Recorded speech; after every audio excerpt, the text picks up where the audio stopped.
그래서 이 주택 경기와 집값의 상관관계라는 것이 그 시중에서 걱정하는 것처럼 그렇게 긴밀한 거냐? 저는 문제가 생긴다면은 이 저소득층 다중채무자나 중소기업 채무자들이 문제가 아닐까 싶고요. 다만 좀 걱정이 되는 점은 우리나라 주택담보대출의 구조가 좀 나쁘다라는 측면이 있는데요. 특히 변동금리 대출이 너무 많다라는 것이 좀 문제입니다. 94.2%니까 거의 대부분의 대출이 변동금리 대출이죠. 이것이 왜 문제냐 하면은 금리라는 것은 오를 수도 있고 내릴 수도 있거든요. 근데 금리 변동이 어떤 이유로 해서 급격하게 진행이 될 때 사람들이 소득이 거기에 따라서 늘거나 줄지 않거든요. 그러니까 금리 변동이 급격하게 일어날 때 돈을 빌려간 사람들이 파산할 가능성이 있다라는 이런 측면이죠.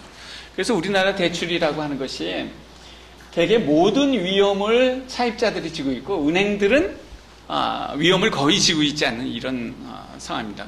그 금리 위험 같은 것도 은행들이 좀 지는 방향으로 변화가 있어야 되지 않을까 싶고요. 실제로 미국 같은 경우에는 1920년대에 대공황 이후로 우리나라 비슷한 이런 대출 구조가 장기, 그 다음에 고정금리, 또 원금, 이자 균등 상환 이런 식으로 바뀌어갔던 것을 볼 수 있죠.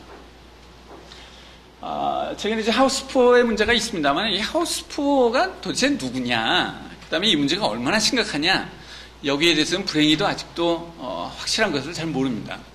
그래서 이 문제가 얼마나 심각한지 또는 심각하지 않은지를 알면은 대책을 세우기 쉬울 텐데 지금 금융위원회하고 뭐 금융감독원하고의 입장도 좀 다른 것 같고요. 그래서 여기에 대해서는 좀 더 많은 스터디가 있어야 되지 않는가라는 생각을 하고 있고요. 고령화에 대해서 좀 말씀을 드리자면은 뭐 잘 아시는 바와 같이 우리나라가 굉장히 급격하게 지금 고령화가 진행되고 있고요. 그 다음에 인구가 감소하는 시기도 도래할 것으로 봅니다. 근데 2007년에 나왔던 그 통계청 추계에 의하면은 우리가 한 2018년부터 인구가 감소하는 것으로 생각을 했는데요. 최근에 나온 통계를 보면은 최근에 나온 추계를 보면은 인구 감소의 시기가 한 10년 정도 늦어지는 것 같아요. 그래서 외국에서 좀 이민들을 많이 받아들이고 하다 보면은 이 시기를 계속 조금씩 늦출 수 있는 것이 아닌가. 또 요새처럼 애 낳는 거에 대한 지원을 좀 더 정부가 많이 해주면 실제로 인구 증가율도 좀 높일 수 있는 거 아닌가라는 생각도 듭니다. 여하튼 보면은 근데 인구가 감소한다 그러는데 그 인구 감소의 폭이 보통 걱정하는 것처럼 그렇게 크지는 않아요. 2030년에서 2040년 10년 동안 우리나라의 인구가 2% 정도 감소할 것이라고 그런 거죠. 근데 과연 이것 때문에 우리나라 집값이 폭락할 거냐? 거기에 대한 연구 결과는 좀 이따 말씀드리겠습니다만은 재미있는 것은 우리가 이런 경험을 이미 했다는 겁니다. 언젠가 하면 90년대 하반기입니다. 95년에서 2000년 사이에 서울의 인구가 사실 굉장히 많이 줄었습니다. 10년 동안 7.1% 줄었다라는 것이 이 표에서 보이고 있는데요. 근데 우리가 뭔지 모르고 그냥 지나갔어요.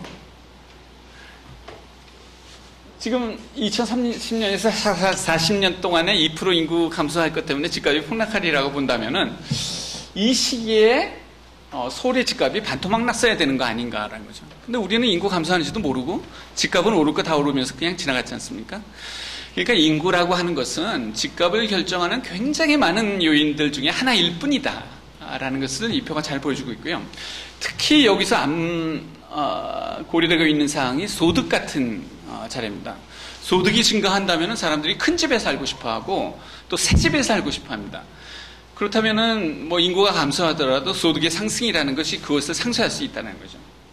실제로 학계에서는 여기에 대해서 굉장히 많은 연구들이 있었는데요.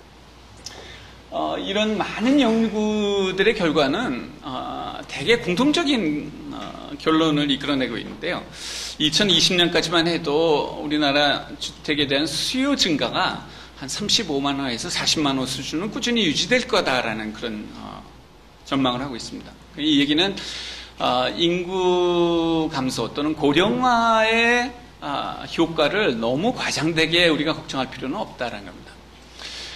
최근에 일본에서 어떤 교수님들이 오셔가지고 제가 한번 물어봤어요. 일본이 우리나라보다 먼저 고령화를 겪었는데 이 고령화가 일본의 90년대 이래의 주택가격 하락에 기여한 바가 얼마나 되냐 라고 했더니 이 사람들은 뭐 거기에 대해서는 별로 사람들이 생각을 안 한다라고 하더라고요. 왜냐?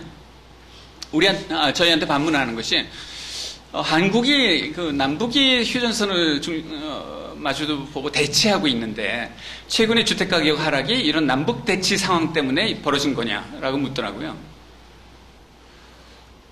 뭐 이 남북 대치란 건 항상 그냥 그렇게 있는 배경에 있는 그림일 뿐이지 이것 때문에 주택 경기가 오르고 내리고 하는 건 아니지 않습니까?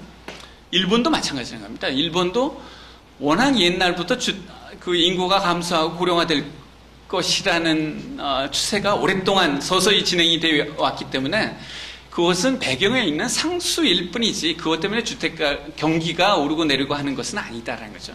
우리나라도 그렇게 진행될 가능성이 많습니다. 다만 고령화가 뭐가 문제일 거냐 라고 하면 저는 지역 간 격차가 커질 거다라는 측면에서 문제입니다. 일본 같은 경우에 보면은 이 인구 구조의 변화가 지방 도시가 망하고 대도시 쪽으로 인구가 몰리고 대도시에서도 변두리 지역이 망하고 도심 쪽으로 인구가 몰리는 이런 현상을 초래합니다. 거기에 따라서 사람들이 사는 패턴도 달라지고 뭐 부동산에 대한 수요도 달라진 거죠. 우리나라도 이미 이 추세가 접어들었습니다. 여러분들 지방도시에 가시면은 빈집들 많이 생기는 걸 보실 수 있죠. 그러니까 고령화나 인구 추세, 인구 감소 문제가 어느 날부터 시작되는 게 아니라 이미 10년 전, 15년 전부터 시작돼서 진행되고 있다는 거죠. 우리나라에서도. 지방도시에 보면은 그런 빈집들이 많아지고 그 다음에 정부가 무슨 개발 계획을 해서 해도 성공하기가 점점 어렵게 되는 거죠. 이 와중에 우리가 하고 있는 것이 행복도시나 혁신도시 이런 사업들입니다. 도대체 저기 누가 가서 살 거냐? 아무도 가서 살 사람들이 없어요. 행복도시 보세요.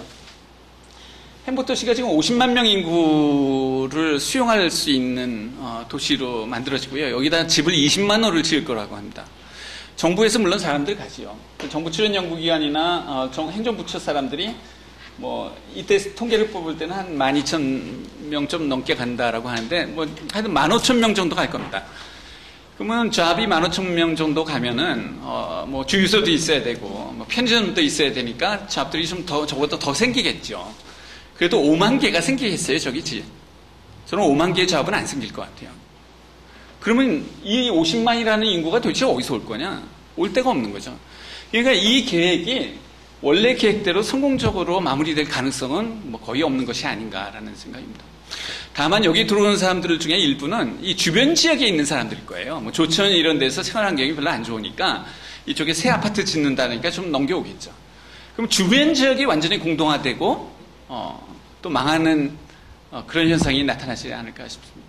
그래서 저는 충청도 분들이 좀 아쉬운 게 이런 게 오겠다라고 할 때 오지 말라고 했어야 돼요. 이게 와가지고 이 주변 지역이 쑥대밭이 될 거라는 거죠. 이 사정은 혁신도시들도 다 마찬가지일 거랍니다.